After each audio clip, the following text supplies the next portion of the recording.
fabulous. Why? It was our all in all. This was it. This was your chance. A look at one of the first black schools in the 1900s built in Hattiesburg. Set that stage, and we will tell that story, where they lived in the Pine Belt area. It's now being converted into a civil rights museum. Eureka, Royal, Rowan, and now Hattiesburg High Alumni Association. And in the late 90s, they donated or provided $10,000. And today is fresh, brand new, and certainly more convenient than what it was as I remember as a child.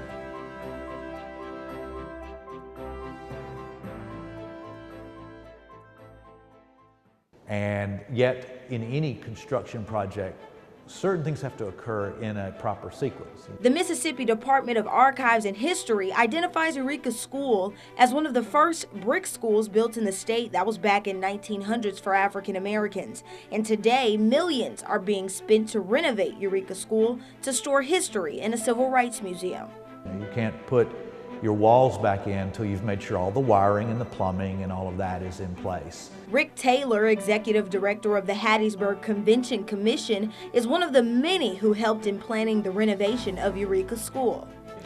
We began this process in 2006 when the commission entered into an agreement with the Hattiesburg Public School District for them to deed the building over to us for the purpose of building a museum. They done renovated. This was not an incline here. Soon the Pine Belt will have access to go behind the walls of a historical landmark to see history at their fingertips.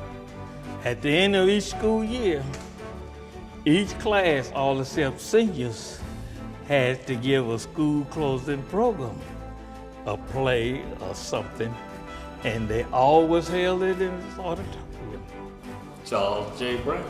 Former Eureka student Charles Brown attended Eureka School for 9 years from 1948 to 1957, and he remembers class like it was yesterday.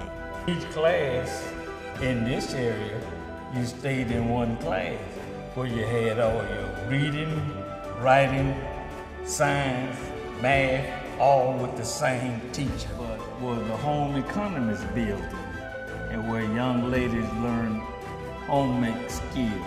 There's so many stories, and you never think about the stories found in a floor.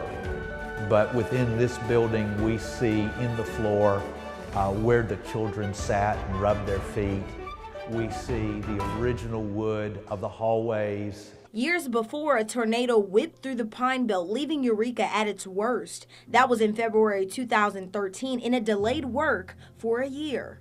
Probably the most challenging aspect was in 2013 when it was hit by the tornado that did a lot of damage here in Hattiesburg.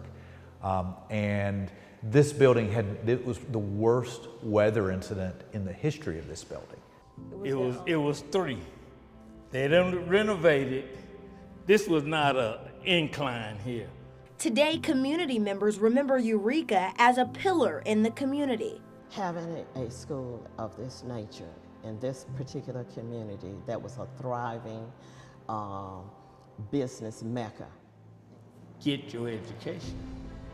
And as it was the most premier high school in the state of Mississippi.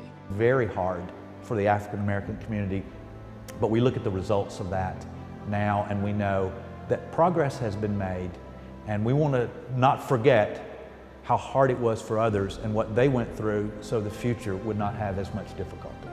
Management tells me that Eureka High School will be used as an exhibit to showcase the stories and the history of the past. In Hattiesburg, Ashley Jackson, WDAM, on your side.